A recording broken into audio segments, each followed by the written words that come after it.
ಸ್ನೇಹಿತರೆ ನಮಸ್ಕಾರ. ನೀವೇನು ಈ ವಿಡಿಯೋ ನೋಡ್ತಾ ಇದ್ದೀರಾ, ಇದು ನೆಟ್ವರ್ಕರ್ಸ್ ದಿನ 2024ರಲ್ಲಿ ನಾವು ಆಚರಣೆ ಮಾಡಿದ್ದು. ಇದು 4 ಭಾಗವಾಗಿ ವಿಂಗಡಿಸಿ ನಾನು ಹಾಕಿದ್ದೀನಿ, ಯಾಕಂದರೆ ಫುಲ್ಲು ನಿಮಗೆ ನೋಡೋದಕ್ಕಾಗಲ್ಲ ಅಂತಂದೇಳಿ. ಈ ವಿಡಿಯೋನ ಕಂಪ್ಲೀಟಾಗಿ ನೋಡಿ, ಮತ್ತು ನಿಮ್ಮ ಸ್ಟೇಟಸ್ ಹಾಕಿ, ನಿಮ್ಮ ಗ್ರೂಪು, ನಿಮ್ಮ ಕಂಪನಿ ಅಪ್ಲೈನ್ ಡೌನ್ಲೈನ್ ಎಲ್ಲರಿಗೂ ಹಂಚಿ. ಯಾಕಂದರೆ ನಾವೆಲ್ಲ ಒಗ್ಗಟ್ಟಾಗಬೇಕು. ನಾವೆಲ್ಲ ಒಗ್ಗಟ್ಟಾದರೆ ನೆಟ್ವರ್ಕ್ ಇಂಡಸ್ಟ್ರಿಗೆ ಇನ್ನೂ ವ್ಯಾಲ್ಯೂ ಬರುತ್ತೆ, ಎಲ್ಲರ ಕಡೆಯಿಂದ ನಮಗೆ ಸಪೋರ್ಟ್ ಬರುತ್ತೆ. ನಾನು ನೆಟ್ವರ್ಕ್ ಇಂಡಸ್ಟ್ರಿಗೆ ಹೋರಾಟ ಮಾಡ್ತಾ ಇರುವಂಥ ನಿಮ್ಮ ಪ್ರೀತಿಯ MLM ಶರತ್ ಈ ವಿಡಿಯೋ ಮಾಡಿದ್ದೀನಿ. ಇದರ ಕಾರಣನೇ ಪ್ರತಿಯೊಬ್ಬರಿಗೂ ಇದು ಸ್ಪ್ರೆಡ್ ಆಗಲಿ ಅಂತ. ದಯವಿಟ್ಟು ವಿಡಿಯೋನ ನಿಮ್ಮ ಸ್ಟೇಟಸಲ್ಲಿ ಹಾಕೊಳ್ಳಿ. Thank you very much. ಈ ವಿಡಿಯೋ ಕಂಪ್ಲೀಟಾಗಿ ನೋಡಿ ಸ್ನೇಹಿತರೆ. ನಾನು ನಿಮಗೆ ಹೇಳೋದೇನು ಅಂತಂದು ಹೇಳಿದ್ರೆ ಸ್ನೇಹಿತರೆ, we can't satisfied every one, but ನಮ್ಮ ಮಿಷನ್ ಅರ್ಥ ಮಾಡ್ಕೊಳ್ಳಿ. ನಾವು ಮಿಷನ್ ಸರಿಯಾಗಿದ್ದರೆ ನಾವು ಹೋಗೋಣ. ಇವತ್ತು ಪ್ರಪಂಚದಲ್ಲಿ ಯಾರೂ ಕೂಡ ಒಂದು ದಿನ ನಮಗೆ ಬೇಕು ಅಂತ ಧ್ವನಿ ಎತ್ತಿಲ್ಲ. ಪ್ರಪಂಚದಲ್ಲಿ, ಇಂಡಿಯಾದಲ್ಲೆಲ್ಲ, ಕರ್ನಾಟಕದಲ್ಲೆಲ್ಲ, ಪ್ರಪಂಚದಲ್ಲಿ ಇವತ್ತು ಇದು ಆಗಿದೆ. ಅದು ನೀವೆಲ್ಲರೂ ಒಗ್ಗಟ್ಟಾಗಿದ್ದಕ್ಕೆ. ನೀವೆಲ್ಲ ಒಗ್ಗಟ್ಟಾಗಲಿದ್ರೆ ಆಗ್ತಾ ಇರಲಿಲ್ಲ ಇದು. ಯಾಕಂದ್ರೆ ಶರತ್ ಒಬ್ಬನೇ 6 ವರ್ಷದಿಂದ ಹೋರಾಟ ಮಾಡ್ತಿದ್ದಾನೆ. 1% ಡೆವಲಪ್ಮೆಂಟ್ ಆಗಲಿಲ್ಲ ಶರತ್ ಒಬ್ಬನಿದ್ದಕ್ಕೆ. ಇವತ್ತು 200, 500, 600 ಶರತ್ ಆಗಿದ್ದಾರೆ. ಇವತ್ತು ಕರ್ನಾಟಕ ಅಲ್ಲ, ಡೆಲ್ಲಿ, ದುಬೈ ಕೂಡ ಈ ನ್ಯೂಸ್ ಮುಟ್ಟಿದೆ. ಫೇಸ್ಬುಕ್ಕಲ್ಲಿ ಹಾಕೊಳ್ಳಿ, ಇನ್ಸ್ಟಾಗ್ರಾಮಲ್ಲಿ ಹಾಕೊಳ್ಳಿ, ಲೈವ್ ಹೋಗಿ. ನೆಟ್ವರ್ಕರ್ಸಿಗೆ ಒಂದು ದಿನ ಬೇಕು ಸ್ನೇಹಿತರೆ. ನಾನು ಯಾಕೆ ಸ್ನಾತಕೋತ್ತರ ಪದವಿ ಮಾಡಕ್ಕೆ ಹೋದೆ ಅಂತಂದು ಹೇಳಿದ್ರೆ, ಬಿಕಾಸ್ ನಾವು ಲೀಗಲಿ ನಾನು ಹೋರಾಟ ಮಾಡಬೇಕಾಗಿತ್ತು. ಸುಮ್ಮನೆ ಬಾಯಿ ಮಾತಿಗೆ ಹೋರಾಟ ನನಗೆ ಇಷ್ಟ ಇರಲಿಲ್ಲ. ನಾನು ಓದಿದ್ದೇನೆ ಅಂತ ನಾನು ತೋರಿಸ್ಬೇಕು ಸರ್ಕಾರಕ್ಕೆ. ನಾವು ಓದಿದ್ದೇನೆ, ನಾನು ಡಿಗ್ರಿ ಹೋಲ್ಡರ್, ನಾವು ಇದರಲ್ಲಿ ಸರ್ಟಿಫಿಕೇಟ್ ತೊಗೊಂಡಿದ್ದೇನೆ ಅಂತ. ನಾನು ರೆಗ್ಯುಲರ್ 1 ವರ್ಷ ಹಿಮಾಚಲ ಪ್ರದೇಶದಲ್ಲಿದ್ದೆ. ನನ್ನ 36ನೇ ವಯಸ್ಸಿನಲ್ಲಿ ಕಾಲೇಜ್ ಒಳಗಡೆ ಎಂಟ್ರಿ ಆದರೆ 26 ವರ್ಷದ ಹುಡುಗಿಯರೆಲ್ಲ ಎದ್ದು ನಿಂತ್ಕೊಂಡ್ಬಿಡ್ತಿದ್ರು, ಲಚ್ಚರ್ ಬಂದ ಅಂತ. ಇದನ್ನೆಲ್ಲ ನಾನು ಫೇಸ್ ಮಾಡಿ ಬಂದಿದ್ದೇನೆ. ನನ್ನ ಮಗುನ ಬಿಟ್ಟು, ನನ್ನ ಹೆಂಡ್ತಿನ ಬಿಟ್ಟು, ನನ್ನ ಸ್ಟೂಡೆಂಟ್ಸ್ನ ಬಿಟ್ಟು 1 ವರ್ಷ ಬಿಟ್ಟು ಬಾಡಿಗೆ ಕಟ್ಟಿದ್ದೀನಿ ಆಫೀಸಿಂದ. 4 ಲಕ್ಷ ಖರ್ಚು ಬಂದಿದೆ. ಯಾಕೆ? ಒಂದು ಚಾಲೆಂಜ್, ಒಂದು ಸರ್ಟಿಫಿಕೇಟ್ ತೊಗೊಂಡು ಇಲ್ಲಿ ಬಂದು ಮಾತಾಡೋಣ ಅನ್ನೋದು. ಗೆಟಿಂಗ್. ಸೊ ಇದೆಲ್ಲ ಆಗಿರೋದು ನೀವೆಲ್ಲ ಟಾಪ್ ಲೀಡರ್ ನನಗೆ ಇನ್ಸ್ಪಿರೇಷನ್ ಕೊಟ್ಟಿದ್ಲಿಂದ ಆಯಿತು ಸ್ನೇಹಿತರೆ. ಸೊ ಹೀಗೆ ನಾನೇನು ಅನುಭವಿಸಿದ್ನಲ್ಲ, ಅದನ್ನು ನನ್ನ ಮುಂದಿನ ಪೀಳಿಗೆ ಅನುಭವಿಸ್ಬಾರ್ದು ಅಂತ ಈ ನಿರ್ಧಾರ ತೊಗೊಂಡಿದ್ದೀನಿ ನಾನು. ಗೆಟಿಂಗ್. ಸೊ ನಾವು ಸಾಯೋದ್ರೊಳಗಡೆ ಸ್ನೇಹಿತರೆ, ನಾಳೆ ನಮ್ಮ ಮಕ್ಕಳು ನೆಟ್ವರ್ಕರ್ ಆಗ್ತಾರೆ, ನೆನ್ಪಿಟ್ಕೊಳ್ಳಿ. ನೆಟ್ವರ್ಕ್ ಇಂಡಸ್ಟ್ರಿ ದಿನಕ್ಕೆ ದಿನ ಬೆಳೀತಾ ಇದೆ. 2021 ಡಿಸೆಂಬರ್ 28 ರೂಲ್ಸ್ ಕೂಡ ನೆಟ್ವರ್ಕ್ ಇಂಡಸ್ಟ್ರಿದು ಬಿಡುಗಡೆ ಆಗಿದೆ. ಯೂನಿವರ್ಸಿಟಿಗಳಲ್ಲಿ ಪಾಠ್ಯ ಪುಸ್ತಕದಲ್ಲಿ ಬರ್ತಾ ಇದೆ. ಈಗ ಅದೇ ನಮ್ಮ ಹೋರಾಟ. ನನ್ನ ಮನವಿಗಳು ಏನೇನಿದೆ ಅಂತ ನಾನು ನಿಮಗೆ ಲೀಸ್ಟ್ ತೋರಿಸ್ತೀನಿ ಸರ್ಕಾರಕ್ಕೆ ಕೊಡೋದು. 8, 9ನೇ ತರಗತಿ ಪಾಠ್ಯ ಪುಸ್ತಕದಲ್ಲಿ ನೆಟ್ವರ್ಕ್ ಇಂಡಸ್ಟ್ರಿ ಬಗ್ಗೆ ಮಾತನಾಡಿ ಅಂತ. ಯಾರ್ಯಾರೆಲ್ಲ ಗಂಡಸತ್ತ ಮಹಿಳೆಯರು ಅಥವಾ ವೃದ್ಧರು ಇದರಲ್ಲಿ ಕೆಲಸ ಮಾಡ್ತಾ ಇದ್ದಾರೆ, ಫುಲ್ ಟೈಮ್ ಒಂದು ಕಂಪ್ನಿಯಲ್ಲಿ ಜೆನ್ಯೂನ್ ಆಗಿ ಡೆಡಿಕೇಟೆಡ್ ಆಗಿ ಕೆಲಸ ಮಾಡ್ತಿದ್ದಾರೆ, ಅವರಿಗೆ ವೇತನ ಕೊಡಿ ಅಥವಾ ಅವರಿಗೆ ರೆಕಗ್ನೈಸ್ ಮಾಡಿ ಅಂತ.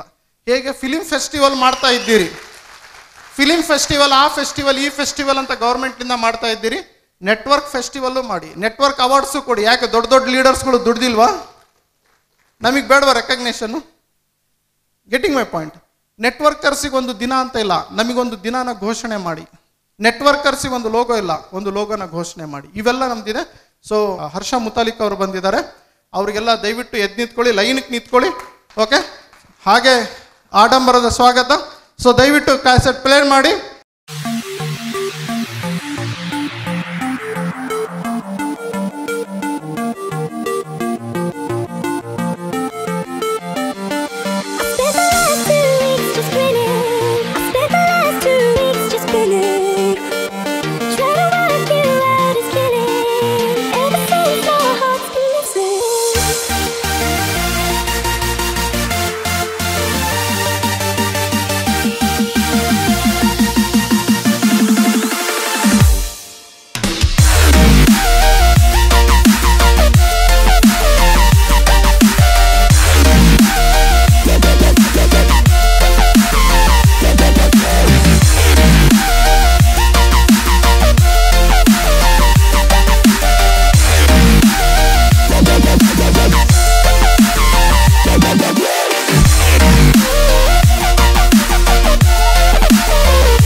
ನಮಸ್ಕಾರ. ಭಾರತ್ ಮಾತಾ ಕಿ, ಭಾರತ್ ಮಾತಾ ಕಿ. ತಮ್ಮೆಲ್ಲರಿಗೂ ರೈತರ ದಿನಾಚರಣೆಯ ಶುಭಾಶಯಗಳನ್ನ ಹೇಳ್ತಾ, ತಾವೆಲ್ಲ ಬೇರೆ ಬೇರೆ ಜಿಲ್ಲೆಗಳಿಂದ, ತಾಲೂಕುಗಳಿಂದ, ರಾಜ್ಯದಾದ್ಯಂತ ಈ ಕಾರ್ಯಕ್ರಮದಲ್ಲಿ ನೆರೆದಿದ್ದೀರಿ, ಬಂದಿದ್ದೀರಿ. ತಮ್ಮೆಲ್ಲರನ್ನು ಕಂಡು ಭಾಳ ಖುಷಿ ಆಗ್ತಿದೆ, ನನಗೆ ಹೆಮ್ಮೆ ಅನಿಸ್ತಾ ಇದೆ. ಅದಕ್ಕಾಗಿ ನನ್ನ ಕಡೆಯಿಂದ ನಿಮ್ಮೆಲ್ಲರಿಗೂ ಚಪ್ಪಾಳೆಗಳನ್ನ ನಿಮ್ಮ ಮುಖಾಂತರ ಕೇಳಕ್ಕೆ ಇಷ್ಟಪಡ್ತೀನಿ.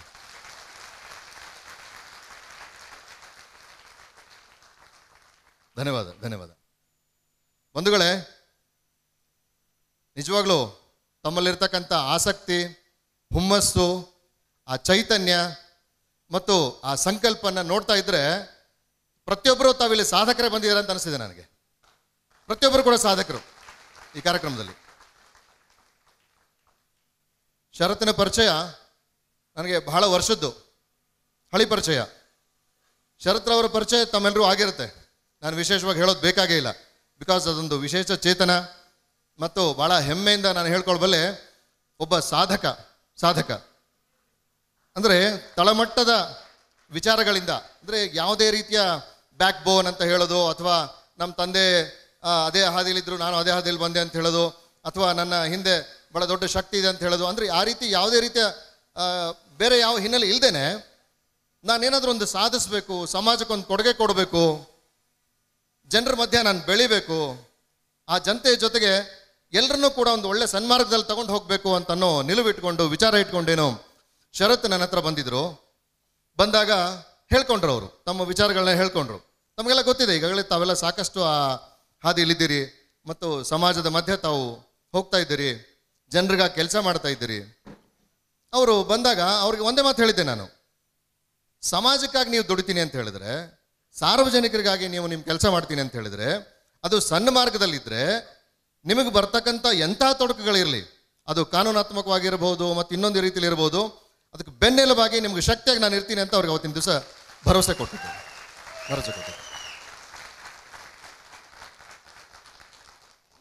ಬಟ್ ಈಗ ಅನಿಸ್ತಿದೆ, ಆ ಭರವಸೆನ ಅವರು ಚಿಕ್ಕದಾಗಿ ತಗೊಂಡಿಲ್ಲ ಅಂತ ಅನಿಸ್ತಿದೆ. ತಮ್ಮೆಲ್ಲರನ್ನು ನೋಡ್ತಾ ಇದ್ರೆ, ಇವತ್ತು ಈ ಕಾರ್ಯಕ್ರಮ ನೋಡ್ತಾ ಇದ್ರೆ, ಈ ವೇದಿಕೆ ನೋಡ್ತಾ ಇದ್ರೆ, ಶರತ್ರವ್ರನ್ನ ನೋಡ್ತಾ ಇದ್ರೆ, ಆ ಒಂದು ಶಬ್ದ ಅಥವಾ ಒಂದು ಲೈನ್ನ ಅವರು ಬಹಳ ದೊಡ್ಡ ಪ್ರಮಾಣದಲ್ಲಿ ತಗೊಂಡು ಇಷ್ಟರ ಮಟ್ಟಕ್ಕೆ ತಮ್ಮೆಲ್ಲರೂ ಜೊತೆಗೂಡಿಸ್ಕೊಂಡು ಕೆಲಸ ಮಾಡ್ತಾ ಇದ್ದಾರೆ, ಸೇರ್ಕೊಂಡಿದ್ದಾರೆ, ಸಮಾಜದಲ್ಲಿ ಒಳ್ಳೆ ಕೆಲಸ ಮಾಡ್ತಿದ್ದಾರೆ ಅಂತಂದರೆ ನಿಜವಾಗ್ಲೂ ಶರತ್ ಒಬ್ಬ ಸಾಧಕ ಅಂತ ನಾನು ಹೇಳಬಲ್ಲೆ. ಇವತ್ತು ನನಗೆ ಹೆಮ್ಮೆ ಅನ್ನಿಸ್ತಾ ಇದೆ ವಿಚಾರಕ್ಕೆ. ಅದೇ ರೀತಿ ಅದೇ ನಿಟ್ಟಿನಲ್ಲಿ ಶರತ್ರವರು ಮೊನ್ನೆ ನನ್ನ ಆಫೀಸಿಗೆ ಬಂದಿದ್ರು. ಬಂದು ಹೇಳಿದರು, ಇಲ್ಲ ಹರ್ಷಾಜಿ, ಈ ಥರ ಒಂದು ಕಾರ್ಯಕ್ರಮ ನಾವು ಮಾಡ್ಕೊಂಡಿದ್ದೀವಿ, ಬೇರೆ ಬೇರೆ ಜಿಲ್ಲೆಗಳಿಂದ, ತಾಲೂಕುಗಳಿಂದ ಬರ್ತಾರೆ. ಬಂದಾಗ ಎಷ್ಟೋ ಕಡೆ ಸಹಜವಾಗಿ ನಾವೆಲ್ಲ ಗೊತ್ತಾಗುತ್ತೆ, ನಾವು ನೋಡ್ತೀವಿ. ಅಂದರೆ ತಾವು ಮಾಡ್ತಕ್ಕಂಥ ಕೆಲಸ, ಅಂದರೆ ಈ ಚೈನ್ಲಿಂಗ್ ಅಂತ ಶಬ್ದ ಕೊಡ್ತಾರೆ, ಅದಕ್ಕೆ ಬೇರೆ ಬೇರೆ ಬೇರೆ ಶಬ್ದಗಳಿದೆ. ಸೊ ಈ ಸಮಾಜದಲ್ಲಿ ಒಂದಿಷ್ಟು ಕೆಟ್ಟ ವಿಚಾರವಂತರು ಇದನ್ನು ದುರುಪಯೋಗ ಪಡಿಸ್ಕೊಳ್ಳೋದು ನಾವು ನೋಡಿದ್ದೀವಿ ಮತ್ತು ಪೇಪರ್ಗಳು ನೋಡ್ತಾ ಇರ್ತೀವಿ, ಕೇಳ್ತಾ ಇರ್ತೀವಿ. ಈ ರೀತಿ ಬಂದಾಗ ತಾವು ಸಾಮಾನ್ಯರಲ್ಲೇ ಹೋಗಿ ವಿಚಾರಗಳನ್ನ ಹೇಳಿದಾಗ ಎಲ್ಲೋ ಒಂದು ಕಡೆ, ಅಯ್ಯೋ ಬೇಡಪ್ಪ, ಇದು ನಿನ್ನೆ ಪೇಪರ್ಲೆಲ್ಲ ನೋಡಿದೆ, ಮೊಬೈಲಲ್ಲಿ ನೋಡಿದೆ, ಪೊಲೀಸರು ಒಂದೇನೋ ಮೆಸೇಜ್ ಕಳಿಸಿದ್ದಾರೆ, ಆ ರೀತಿ ಆಗುತ್ತೆ, ಈ ರೀತಿ ಆಗುತ್ತೆ ಅಂತ ಹೇಳ್ತಾರೆ. ಸೊ ಅನ್ಯಾಯ ಆದರೆ ಹೇಗೆ, ತೊಂದರೆ ಆದರೆ ಹೇಗೆ, ಮೋಸ ಆದರೆ ಹೇಗೆ ಅಂತನೋ ವಿಚಾರ ಇದ್ದಾಗ ಇಲ್ಲ ಇದರಲ್ಲಿ ಯಾವುದೇ ರೀತಿಯ ಅನ್ಯಾಯ ಇಲ್ಲ. ಹೇಗೆ ಒಬ್ಬ ಲಾಯರ್ ಮಗ ಲಾಯರ್ ಆಗಬೇಕು ಅಂತ ವಿಚಾರ ಮಾಡ್ತಾನೆ, ಅಂದರೆ ಅವನ ಜೀವನಕ್ಕಾಗಿ. ಹೇಗೆ ಒಬ್ಬ ಡಾಕ್ಟರ್ ತನ್ನ ಮಗನು ಡಾಕ್ಟರ್ ಮಾಡಬೇಕು ಅಂತ ಮಾಡ್ತಾನೆ, ಹೇಗೆ ಒಬ್ಬ ಇಂಜಿನಿಯರು ನನ್ನ ಮಗನು ಇಂಜಿನಿಯರ್ ಆಗಬೇಕು, ಸಾಧಕರಾಗಬೇಕು ಅಂತ ವಿಚಾರ ಮಾಡ್ತಾನೆ, ಅದೇ ರೀತಿ ಸಮಾಜದಲ್ಲಿ ಈ 3 ಪಿಲ್ಲರ್ಗಳ ಜೊತೆಗೆ ಈ ವರ್ಗವೂ ಕೂಡ, ಅಂದರೆ ಈ ರೀತಿ ಕೆಲಸ ಮಾಡ್ತಕ್ಕಂಥ, ಉದ್ಯೋಗವನ್ನು ಸೃಷ್ಟಿ ಮಾಡ್ತಕ್ಕಂಥ, ಎಂಪ್ಲಾಯ್ಮೆಂಟನ್ನು ಕ್ರಿಯೇಟ್ ಮಾಡ್ತಕ್ಕಂಥ, ಅತಿ ಹೆಚ್ಚಿನ ಸಂಖ್ಯೆಯಲ್ಲಿ ಎಂಪ್ಲಾಯ್ಮೆಂಟ್ಸನ್ನು ಕ್ರಿಯೇಟ್ ಮಾಡ್ತಕ್ಕಂಥ ಒಂದು ಸಾಧನ ಇತ್ತು ಅಂದರೆ, ಒಂದು ಹಾದಿ ಇತ್ತು ಅಂದರೆ, ಒಂದು ವೃತ್ತಿ ಇತ್ತು ಅಂದರೆ, ನೇರವಾಗಿ ಈ ಒಂದು ತಾವೆಲ್ಲ ಏನು ಮಾಡ್ತಾ ಇದ್ದೀರಾ ಈ ಕೆಲಸವನ್ನು ನಾನು ಹೇಳಲಿಕ್ಕೆ ಇಷ್ಟಪಡ್ತೀನಿ. ಅಂದರೆ ಸಮಾಜದ 4 ಪಿಲ್ಲರ್ಗಳಂತ ಏನು ಕಳಿಸ್ಕೊಳ್ತೀವೋ, ಆ 3 ಪಿಲ್ಲರ್ಗಳ ಜೊತೆಗೆ ತಾವು ಕೂಡ ಒಂದು ಈ ಸಮಾಜದಲ್ಲಿ ಅಂತ ನಾನು ಹೇಳಲಿಕ್ಕೆ ಇಷ್ಟಪಡ್ತೀನಿ.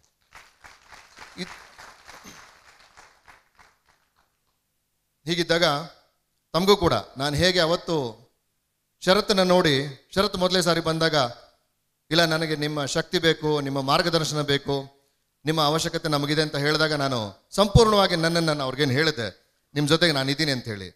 ಅದೇ ರೀತಿ ತಮ್ಮೆಲ್ಲರಿಗೂ ಕೂಡ, ಇಲ್ಲಿ ನಡೆದಿರ್ತಕ್ಕಂಥ ತಮ್ಮೆಲ್ಲರಿಗೂ ಕೂಡ ನಾನು ಹೇಳ್ತೀನಿ, ನೀವು ಮಾಡೋ ಕೆಲಸದಲ್ಲಿ ಸದುದ್ದೇಶ ಇದ್ದರೆ, ತಾವು ಮಾಡೋ ಕೆಲಸದಲ್ಲಿ ಒಳ್ಳೆ ವಿಚಾರಗಳಿದ್ರೆ, ತಾವು ಮಾಡೋ ಕೆಲಸದಲ್ಲಿ ಸಮಾಜಕ್ಕೆ ಒಂದಿಲ್ಲ ಒಂದು ರೀತಿಯಲ್ಲಿ ನಾವು ಒಳ್ಳೇದು ಮಾಡಬೇಕು, ನಾವು ಗಳಿಸ್ಬೇಕು, ಇನ್ನೊಬ್ಬರಿಗೂ ಕೂಡ ಉದ್ಯೋಗವನ್ನು ಸೃಷ್ಟಿ ಮಾಡಿಸ್ಕೊಡ್ಬೇಕು ಅಂತ ನಾವು ವಿಚಾರದಲ್ಲಿ ತಾವು ಮಾಡಿದರೆ, ಖಂಡಿತವಾಗ್ಲೂ ಮತ್ತೊಮ್ಮೆ ಹೇಳ್ತೀನಿ, ಯಾವುದೇ ಕಾರಣಕ್ಕೂ ಹೆದರಬೇಡಿ, ಎದೆಗೊಂದಬೇಡಿ.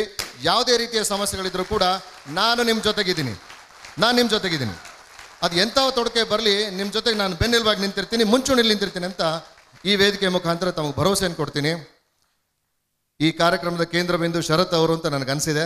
ತಾವೆಲ್ಲರೂ ಕೂಡ ಅದನ್ನು ಒಪ್ಕೊಂಡಿದ್ದೀರಿ ಅಂತ ಅಂದ್ಕೊಳ್ತೀನಿ, ಗೊತ್ತಿದೆ. ಶರತ್ ರವರು ತಮ್ಮೆಲ್ಲರೂ ಉದ್ದೇಶಿಸಿ ಮುಂದೆ ಮಾತಾಡೋರಿದ್ದಾರೆ. ಕಾರ್ಯಕ್ರಮ ಮತ್ತು ಮುಂದುವರಿಯುತ್ತೆ. ಬಟ್ ಒಂದೇ ಒಂದು ನನ್ನ ಅಡ್ವೈಸ್ ಅಂತ ತಗೊಳ್ತಿರೋ ಅಥವಾ ನನ್ನ ವಿಚಾರವನ್ನು ತಾವು ಹಂಚ್ಕೊಳ್ತೀರ ಅಂತ ತಿಳ್ಕೊಳ್ತಿರೋ, ಯಾವುದೇ ಕಾರಣಕ್ಕೂ ನಾವು ಮಾಡೋ ಕೆಲಸ ನಮ್ಮ ಜೊತೆಗಿರೋರಿಗೆ ತೊಂದರೆ ಆಗಬಾರ್ದು, ನಮ್ಮ ಸಮಾಜಕ್ಕೆ ಮಾರಕ ಆಗಬಾರ್ದು. ಇವೆರಡನ್ನು ನಾವು ದೃಷ್ಟಿಕೋನದಲ್ಲಿ ಇಟ್ಕೊಂಡು ನಮ್ಮ ಜೊತೆಗಿರೋನು ಬದುಕಬೇಕು, ಅವನಿಗೆ ಬದುಕಿನ ಕಲೆ ನಾವು ಕೊಟ್ಟುವೇನೋ ಹೆಮ್ಮೆ ನಮಗೆ ಪುಟ್ಟಿದ್ದೇಳ್ತಾ ಇರಬೇಕು ಯಾವಾಗಲೂ ಕೂಡ. ಈ ನಿಟ್ಟಿನಲ್ಲಿ ನಾವು ಕೆಲಸ ಮಾಡಬೇಕು, ಸಾಧಿಸಬೇಕು ಅಂತ ಹೇಳ್ತಾ ನಾವೆಲ್ಲ ರಾಷ್ಟ್ರಕ್ಕಾಗಿ ಕೆಲಸ ಮಾಡೋಣ. ರಾಷ್ಟ್ರ ನಿರ್ಮಾಣದ ಸಂಕಲ್ಪವನ್ನು ಹೊತ್ತು ನಮ್ಮ ಧರ್ಮ, ನಮ್ಮ ಸಮಾಜ, ನಮ್ಮ ಜನ ಇವೆಲ್ಲರನ್ನೂ ಕೂಡ ಒಗ್ಗೂಡಿಸ್ಕೊಂಡು ನಾವು ಸಾಧನೆಯತ್ತ ಸಾಗೋಣ, ಕೆಲಸ ಮಾಡೋಣ ಅಂತ ಹೇಳ್ತಾ ಈ ವೇದಿಕೆಯಲ್ಲಿ ತಮ್ಮೊಟ್ಟಿಗೆ ಸೇರಿಕೊಂಡು ಒಂದಿಷ್ಟು ಮಾತಾಡಲಿಕ್ಕೆ ಅವಕಾಶ ಮಾಡಿಕೊಟ್ಟಂಥ ತಮ್ಮೆಲ್ಲರಿಗೂ ಕೂಡ ಮತ್ತೊಂದು ಬಾರಿ ಧನ್ಯವಾದಗಳನ್ನ ಹೇಳ್ತಾ ನನ್ನ ಮಾತುಗಳನ್ನ ಮುಗಿಸ್ತಾ ಇದ್ದೀನಿ. Jai Hind. So thank you Harsha Mutalik sir, ನಮ್ಮನ್ನು ಎಲ್ಲ ಉದ್ದೇಶಿಸಿ ಮಾತನಾಡಿದ್ರಿ. ಸೊ ನಾವು ಏನೇ ಒಂದು ಲೀಗಲ್ ಆಗಿ ಆ್ಯಕ್ಷನ್ ತಗೊಂಡು ನಾವು ಇವತ್ತು ಸರ್ಕಾರಕ್ಕೆ ಮನವಿ ಮುಟ್ಟಿಸ್ಬೇಕಂದ್ರೆ ಲಾಯರ್ ಅವರ ನೇತೃತ್ವ ತುಂಬಾ ಮುಖ್ಯ ಸ್ನೇಹಿತರೆ. ಅವ್ರು ಇಲ್ದಂಗೆ ನಾವೇನೂ ಮಾಡೋಕ್ಕಾಗಲ್ಲ. ಸೊ ಈಗ ಇವರು ನೇರ ಮಾರುಕಟ್ಟೆಯಲ್ಲಿ ಹೊರಡಿರುವಂತಹ ಡೈರೆಕ್ಟ್ ಸೆಲ್ಲಿಂಗ್ ರೂಲ್ಸ್ 2021 ಡಿಸೆಂಬರ್ 20 ಕಂಪ್ಲೀಟಾಗಿ ಸ್ಟಡಿ ಮಾಡ್ತಾ ಇದ್ದಾರೆ. ಇದನ್ನು ಸ್ಟಡಿ ಮಾಡಿ ಇದರಲ್ಲಿ ಏನೇನೆಲ್ಲ ಇದೆ, ನಾವು ಏನೇನೆಲ್ಲ ಮಾಡೋದಕ್ಕೆ ಸಾಧ್ಯ, ಒಂದು ನ್ಯಾಯಯುತವಾಗಿ ಕೆಲಸ ಮಾಡಿದ್ರೆ ನಮ್ಮ ದೇಶಕ್ಕೆ ಎಷ್ಟು ಬೆನಿಫಿಟ್ ಇದೆ, ನಮ್ಮ ಕರ್ನಾಟಕ ಸರ್ಕಾರಕ್ಕೆ ಎಷ್ಟು ಬೆನಿಫಿಟ್ ಇದೆ, ಹಾಗೂ ಒಬ್ಬ ನಾರ್ಮಲ್ ವ್ಯಕ್ತಿಗೆ ಏನು ಬೆನಿಫಿಟ್ ಇದೆ ಇವರು ಸ್ಟಡಿ ಮಾಡ್ತಾ ಇದ್ದಾರೆ. ಅವ್ರ ಗೈಡೆನ್ಸಲ್ಲಿ ನಾನು ಅದನ್ನು ಮಾಡಿ ಒಂದು ಸಂಘಟನೆ ಮುಖಾಂತರ ಮುಂದೆ ಹೋಗ್ತಾ ಇದ್ದೀನಿ. ಯಾಕಂದರೆ ನಾವೆಲ್ಲ ಸಂಘಟಿತರಾಗಬೇಕು. ಯಾವುದೇ ಒಂದು ಪ್ರೈವೇಟ್ ಲಿಮಿಟೆಡ್ ಕಂಪನಿ ಸರ್ಕಾರಕ್ಕೆ ಮನವಿ ಕೊಡೋದಕ್ಕೆ ಬರೋಲ್ಲ. ಒಂದು ಸಂಘಟನೆ ಮಾತ್ರ ಸರ್ಕಾರಕ್ಕೆ ಮನವಿ ಕೊಡಬಹುದು. ಹಾಗಾಗಿ ನಮ್ಮ ಸಂಘಟನೆ ಎಲ್ಲಿವರೆಗೂ ಆಗಲ್ವೋ ನಮ್ಮ ಹಣೆ ಬರ ಇಷ್ಟೇ, ಬರೆದಿಡ್ಕೊಂಬಿಡಿ. ಅವ್ನ ಟೀಮ್ ಇವನು ಕತ್ಕೊಂಡೋದ, ಇವನು ಪ್ಲಾನ್ ಚೇಂಜ್ ಮಾಡ್ದ, ಇವನು ಪ್ರಾಡಕ್ಟ್ ಓದೋದ, ಕಂಪ್ನಿ ಓಡೋದ, ಸ್ಕೀಮ್ ಬಂತು, ಸ್ಕ್ಯಾಮ್ ಬಂತು, ಮನಿ ಸರ್ಕ್ಯುಲೇಷನ್ ಬಂತು. ಇವೇ ನಡೆಯುತ್ತೆ ನಮ್ಮ ಹಣೆ ಬರ. ನಾವು ಸಂಘಟಿತರ ಆದರೆ ಈ ಕಸ ಕಡ್ಡಿ ಹೊಲಸನ್ನು ಸ್ವಚ್ಛಗೊಳಿಸ್ಬೋದು. ಗೆಟಿಂಗ್. ಸೊ ಮೋದಿಜಿಯವರು ಹೇಳಿದಾರಲ್ಲ ಸ್ವಚ್ಛ ಭಾರತ್ ನಿರ್ಮಾಣ ಅಂತಂದೇಳಿ, ನಾನು ಹೇಳ್ತಾ ಇದ್ದೀನಿ ಕೇಳಿ, ಸ್ವಚ್ಛ ಡೈರೆಕ್ಟ್ ಸೆಲ್ಲಿಂಗ್ ನಿರ್ಮಾಣ ಮಾಡೋಣ. ಸೊ ಪ್ರಪಂಚದ ಮೊದಲ ಕನ್ನಡದ ಮಾಸಪತ್ರಿಕೆ ಜಾಹೀರಾತು ಮುಕ್ತ ಹಾಗೂ ಯಾವುದೇ ಕಂಪನಿಯ ಪ್ರಚಾರವಿಲ್ಲದೆ ಕನ್ನಡದ ನೆಟ್ವರ್ಕ್ ಮಾರ್ಕೆಟಿಂಗಿಗೆ ಇಂಡಸ್ಟ್ರಿಗೆ ಸಂಬಂಧಪಟ್ಟಿರುವಂತಹ ಮಾಸಪತ್ರಿಕೆ ಕನ್ನಡದಲ್ಲಿ ನಿಮ್ಮ ಮನೆಗೆ ಪ್ರತಿ ತಿಂಗಳು ಬರುತ್ತೆ ಸ್ನೇಹಿತರೆ. ಇದು ಒಂದು ಹೊಸದಾಗಿ ನಾನು ಮಾಡಿದ್ದೇನೆ. ಇದನ್ನ ಎಲ್ಲರೂ ತರಿಸ್ಕೊಡ್ತಾ ಇದ್ದಾರೆ. ನೀವು ಯಾವುದೇ ಕಂಪನಿಯಲ್ಲಿ ಎಲ್ಲೇ ಇರಿ, ಯಾವುದೇ ಊರಿನಲ್ಲಿ ಇರಿ, ಯಾವುದೇ ಕಂಪನಿಯಲ್ಲಿ ನೆಟ್ವರ್ಕ್ ಮಾರ್ಕೆಟಿಂಗ್ ಮಾಡ್ತಾ ಇರಿ. ನೆಟ್ವರ್ಕ್ ಮಾರ್ಕೆಟಿಂಗ್ ಪ್ರಪಂಚದಲ್ಲಿ ಏನೆಲ್ಲ ಆಗ್ತಾ ಇದೆ, ಇಂಡಿಯಾದಲ್ಲಿ ಏನೆಲ್ಲ ಆಗ್ತಾ ಇದೆ, ಕರ್ನಾಟಕದಲ್ಲಿ ನೆಟ್ವರ್ಕ್ ಮಾರ್ಕೆಟಿಂಗ್ ಹೇಗೆ ಬೆಳೀತಾ ಇದೆ, ಪ್ರತಿಯೊಂದು ಇಂಚು ಮಾಹಿತಿನೂ ಈ ನ್ಯೂಸ್ ಪೇಪರ್ ನಲ್ಲಿ ಬರುತ್ತೆ. ನೆಟ್ವರ್ಕ್ ಮಾರ್ಕೆಟಿಂಗಿಗೆ ಒಂದು ನ್ಯೂಸ್ ಪೇಪರ್ ಇರಲಿಲ್ಲ, ಒಂದು ನೆಟ್ವರ್ಕ್ ಮಾರ್ಕೆಟಿಂಗ್ ಮಾಸಪತ್ರಿಕೆ ನಾನು ಬಿಡುಗಡೆ ಮಾಡಿದ್ದೀನಿ. ಹೆಚ್ಚಿನ ಮಾಹಿತಿಗಾಗಿ ಇಲ್ಲಿ ಕರೆ ಮಾಡಿ, ಈ ನಂಬರ್ಗೆ ತಿಳಿದುಕೊಳ್ಳಿ, ವಾಟ್ಸ್ಆಪ್ ಮಾಡಿ. ನಿಮಗೆ ಪ್ರತಿಯೊಂದು ಡೀಟೇಲ್ಸ್ ಈ ನಂಬರ್ ಅಲ್ಲಿ ಸಿಗುತ್ತೆ. ಇದನ್ನ ಹೇಗೆ ಸಬ್ಸ್ಕ್ರೈಬ್ ಮಾಡಬೇಕು, ಇದನ್ನ ಹೇಗೆ ಅಪ್ಡೇಟ್ ಮಾಡ್ಕೋಬೇಕು, ಪ್ರತಿಯೊಂದನ್ನು ಹೇಳ್ಕೊಡ್ತೀನಿ. ಯಾಕಂದ್ರೆ ಈ ಮಾಸಪತ್ರಿಕೆಯಿಂದ ನಿಮಗೆ ಬಹಳಷ್ಟು ಲಾಭಗಳುಂಟು. ಒಂದೇದೇನಂದ್ರೆ ಅಪ್ಡೇಟ್ಸ್ ತಿಳ್ಕೋಬಹುದು ನೆಟ್ವರ್ಕ್ ಮಾರ್ಕೆಟಿಂಗ್ ಅಲ್ಲಿ. ಎರಡನೇದು, ನೀವು ನೆಟ್ವರ್ಕ್ ಮಾರ್ಕೆಟಿಂಗ್ ಅಲ್ಲಿ ಹೆಚ್ಚಿನ ಅವಕಾಶವನ್ನ ಪಡಿಬಹುದು, ಬೆಳಿಬಹುದು, ಇನ್ನು ಹೆಚ್ಚು ಹಣವನ್ನು ಗಳಿಸಬಹುದು. ಮೂರನೇದು, ನೆಟ್ವರ್ಕ್ ಮಾರ್ಕೆಟಿಂಗ್ ನಲ್ಲಿ ನಡೀತಿರುವ ಮೋಸ ಅನ್ಯಾಯದ ವಿರುದ್ಧ ಏನೆಲ್ಲ ನಡೀತಾ ಇದೆ ಈ ಮಾಸಪತ್ರಿಕೆಯಲ್ಲಿ ಇರುತ್ತದೆ. ನಾಲ್ಕನೇದಾಗಿ, ನೆಟ್ವರ್ಕ್ ಮಾರ್ಕೆಟಿಂಗ್ ಅಲ್ಲಿ ಅವಾಗವಾಗ ಜನರು ನೆಗೆಟಿವ್ ಆಗ್ತಾ ಇರ್ತಾರೆ. ಆ ನೆಗೆಟಿವ್ ಆಗ್ಲಿಲ್ದಂಗೆ ಇರಬೇಕು ಅಂದ್ರೆ ಈ ಮಾಸಪತ್ರಿಕೆ ಹೆಲ್ಪ್ ಮಾಡುತ್ತೆ. ಪ್ರತಿ ತಿಂಗಳು ಅವ್ರ ಮನೆಗೆ ಹೋಗೋದ್ರಿಂದ ಅವ್ರು ಮತ್ತದನ್ನೇ ಆಕ್ಟಿವೇಟ್ ಆಗಿ ಕೆಲಸ ಮಾಡೋದ್ರಲ್ಲಿ ಯೂಸ್ ಆಗುತ್ತೆ. ನೀವೆಲ್ಲ ಯಾರೆಲ್ಲ ಅಪ್ಲೈನ್ಸ್ ಇದ್ದೀರಿ, ಯಾರೆಲ್ಲ ತಂಡ ಕಟ್ಟಿದ್ದೀರಿ, ಎಲ್ಲರಿಗೂ ಇದನ್ನ ಸಬ್ಸ್ಕ್ರೈಬ್ ಮಾಡಿಸಿ. ಯಾಕಂದ್ರೆ ಇದು ಯಾವ ಕಂಪನಿ ಪರವಾಗಿ ಇರೋದಿಲ್ಲ, ಹಾಗೂ ಯಾವ ಲೀಡರಿನ ಪ್ರಚಾರನೂ ಈ ಮಾಸಪತ್ರಿಕೆಯಲ್ಲಿ ಇರೋಲ್ಲ, ಯಾವ ಅಡ್ವರ್ಟೈಸ್ಮೆಂಟ್ ಇರೋದಿಲ್ಲ. ಇದು ಟೋಟಲಿ ಜಾಹೀರಾತು ಮುಕ್ತ ಮಾಸಪತ್ರಿಕೆ ಆಗಿರುತ್ತೆ. ಸೊ ಟೋಟಲಿ ಜಾಹೀರಾತು ಮುಕ್ತ ಆಗಿರುತ್ತೆ. ಇದರಲ್ಲಿ ಯಾವುದೇ ಕಂಪನಿಯ ಪ್ರಚಾರ, ಯಾವುದೇ ಅಡ್ವರ್ಟೈಸ್ಮೆಂಟ್ ಇರೋದಿಲ್ಲ. 100% ಔಟ್ ಆಫ್ ಔಟ್ ಒಳ್ಳೆ ಇನ್ಫಾರ್ಮೇಶನ್ ಇರುತ್ತೆ, ಮೋಟಿವೇಶನ್ ಸ್ಟೋರೀಸ್ ಇರುತ್ತೆ, direct selling rules and regulation ಬಗ್ಗೆ ಮಾತನಾಡ್ತೀವಿ. ಹಾಗೂ ಡೈರೆಕ್ಟ್ ಸೆಲ್ಲಿಂಗ್ ಇಂಡಸ್ಟ್ರಿ ಪ್ರಪಂಚದಲ್ಲಿ ಏನೇನೆಲ್ಲ ನಡೀತಾ ಇದೆ, ಈ ತಿಂಗಳಲ್ಲಿ ಏನಾಯ್ತು, ಮುಂದಿನ ತಿಂಗಳಲ್ಲಿ ಏನಾಗುತ್ತೆ, ಈ ರೀತಿಯಾದಂತಹ ಇನ್ಫಾರ್ಮೇಶನ್ ಗಳನ್ನ ಈ ಮಾಸ ಪತ್ರಿಕೆಯಲ್ಲಿ ಬಿಡುಗಡೆ ಮಾಡ್ತೀವಿ. ಇದು ಕನ್ನಡದಲ್ಲಿರುತ್ತೆ. ಇದು ನಿಮ್ಮ ಮನೆ ಅಡ್ರೆಸ್ ಕೊಟ್ಟು ನೀವು ಸಬ್ಸ್ಕ್ರೈಬ್ ಆದ್ರೆ ನಿಮ್ಮ ಮನೆ ಬಾಗಿಲಿಗೆ ಪ್ರತಿ ತಿಂಗಳು ಬರುತ್ತೆ ಸ್ನೇಹಿತರೆ. ತುಂಬಾ ಕಡಿಮೆ ಶುಲ್ಕವನ್ನು ಇಟ್ಟಿದ್ದೀವಿ, ತುಂಬಾ ಕಡಿಮೆ ಅಮೌಂಟ್ ಅಲ್ಲಿ ನಿಮಗೆ ಈ ಪತ್ರಿಕೆ ಮನೆಗೆ ತಲುಪುತ್ತೆ. Thank you very much. ಈ ಕೂಡಲೇ ಸಬ್ಸ್ಕ್ರೈಬ್ ಆಗಲಿ, ಮತ್ತೆ ಈ ವಿಡಿಯೋನ ಎಲ್ಲರಿಗೂ ಶೇರ್ ಮಾಡಿ, ಹಂಚಿ. ಈ ಇನ್ಫಾರ್ಮೇಶನ್ ಎಲ್ಲರಿಗೂ ಹಂಚಬೇಕು, ಯಾಕಂದ್ರೆ ನಾವೆಲ್ಲ ಒಂದಾಗಬೇಕು ಸ್ನೇಹಿತರೆ. ನೆಟ್ವರ್ಕ್ ಮಾರ್ಕೆಟಿಂಗ್ ನಲ್ಲಿ ಬಹಳಷ್ಟು ಜನ ಬೆಳಿಬೇಕು ಅಂತ ಆಸೆ ಪಡ್ತಾರೆ, ಬಟ್ ಯಾವುದೇ ಪುಸ್ತಕಗಳನ್ನು ಓದೋದಿಲ್ಲ. ಹಾಗಾಗಿ ಕನ್ನಡದಲ್ಲಿ ಮೊಟ್ಟ ಮೊದಲ ಬಾರಿಗೆ ನೆಟ್ವರ್ಕ್ ಮಾರ್ಕೆಟಿಂಗ್ ಜ್ಞಾನ ಭಂಡಾರ ಅನ್ನೋ ಪುಸ್ತಕ ಬರೆದಿದ್ದೇನೆ. ಇದು 3 ಭಾಗದಲ್ಲಿರುತ್ತೆ, ಭಾಗ 1, ಭಾಗ 2, ಭಾಗ 3. ಸೊ ಬಿಗಿನರ್ಸ್ ಹೇಗಿರಬೇಕು, ಟೀಮ್ ಅನ್ನು ಹೇಗೆ ಕಟ್ಟಬೇಕು, ತದನಂತರ ಟೀಮ್ನಿಂದ ಹೇಗೆ ರಿಟೈರ್ಡ್ ಆಗಬೇಕು, ನೆಟ್ವರ್ಕ್ ಮಾರ್ಕೆಟಿಂಗ್ ನಲ್ಲಿ ನಡೀತಿರುವಂಥ ಮೋಸದ ಕಂಪನಿಗಳು ಯಾವ್ಯಾವ ಇದಾವೆ, ಹಾಗೂ ನೆಟ್ವರ್ಕ್ ಮಾರ್ಕೆಟಿಂಗ್ ನಲ್ಲಿ ಹೊರಡಿಸಿರುವಂಥ ರೂಲ್ಸ್ ಅಂಡ್ ರೆಗ್ಯುಲೇಷನ್ ಕನ್ನಡದಲ್ಲಿ ಅನುವಾದ ಮಾಡಿ ಈ ಪುಸ್ತಕದಲ್ಲಿ ಬರೆಯಲಾಗಿದೆ. ಇದು ತುಂಬಾನೇ ಮಾನ್ಯತೆ ಪಡೆದಿದೆ. ತುಂಬ ಜನ ಇದನ್ನ ಓದಿಬಿಟ್ಟು ತುಂಬ ಇನ್ಕಮ್ ಅನ್ನು ಗಳಿಸ್ತಾ ಇದ್ದಾರೆ. ನೀವು ಕೂಡ ಈಗಲೇ ಈ ಪುಸ್ತಕವನ್ನು ಖರೀದಿ ಮಾಡಿ, ಈ ನಂಬರ್ಗೆ ಕರೆ ಮಾಡಿ, ಈ ಪುಸ್ತಕದ ಬೆಲೆ ಎಲ್ಲ ತಿಳ್ಕೊಳ್ಳಿ. ಹಾಗೂ ಈ ಪುಸ್ತಕ ಆರ್ಡರ್ ಮಾಡಿದ್ರೆ ನಿಮ್ಮ ಮನೆಗೆ ಹೋಮ್ ಡೆಲಿವರಿ ಆಗಿದೆ. ಹಾಗೆ ನೆಟ್ವರ್ಕ್ ಮಾರ್ಕೆಟಿಂಗ್ ನಲ್ಲಿ ನೀವು ಹೇಗೆ ದೊಡ್ಡ ತಂಡವನ್ನು ಕಟ್ಟಬಹುದು, ಇನ್ವಿಟೇಷನ್ ಟಿಪ್ಸ್ ಆಗಿರ್ಬೋದು, ಫಾಲೋ ಅಪ್ ಟಿಪ್ಸ್ ಆಗಿರ್ಬೋದು, ಪ್ರೆಸೆಂಟೇಷನ್ ಯಾವ ರೀತಿ ಕೊಡಬೇಕು, ಕ್ಲೋಸಿಂಗ್ ಯಾವ ರೀತಿ ಮಾಡಬೇಕು, ಪ್ರತಿಯೊಂದನ್ನು ಈ ಪುಸ್ತಕದಲ್ಲಿ ಕನ್ನಡದಲ್ಲಿ ಇಂಚಾಗಿ ಬರೆಯಲಾಗಿದೆ. ಇದನ್ನು ಬರೆದಿರೋದು ನಾನು ನಿಮ್ಮ ಪ್ರೀತಿಯ MLM ಶರತ್. ತುಂಬ ಈ ಪುಸ್ತಕದ ಬೇಡಿಕೆ ಇದೆ. ಆಲ್ರೆಡಿ 5-6 ವರ್ಷದಿಂದ ಈ ಪುಸ್ತಕ ತುಂಬ ಜನ ಓದ್ತಾ ಇದ್ದಾರೆ, ತುಂಬ ಎತ್ತರಕ್ಕೆ ಬೆಳೆದಿದ್ದಾರೆ. ಈ ಕೂಡಲೇ ಈ ಪುಸ್ತಕ ನೀವು ಕರೆಸ್ಕೊಳ್ಳಿ.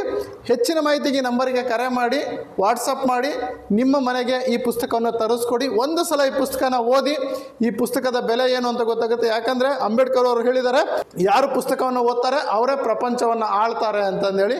ನೀವು ನೆಟ್ವರ್ಕ್ ಮಾರ್ಕೆಟಿಂಗ್ನಲ್ಲಿ ಈ ಪುಸ್ತಕವನ್ನು ಓದಿಲ್ಲ ಅಂತ ಹೇಳಿದ್ರೆ ನೀವು ನೆಟ್ವರ್ಕ್ ಮಾರ್ಕೆಟಿಂಗ್ ಮಾಡೋದ್ರಲ್ಲಿ ಯಾವುದೇ ಮೀನಿಂಗ್ ಇಲ್ಲ ಸ್ನೇಹಿತರೆ.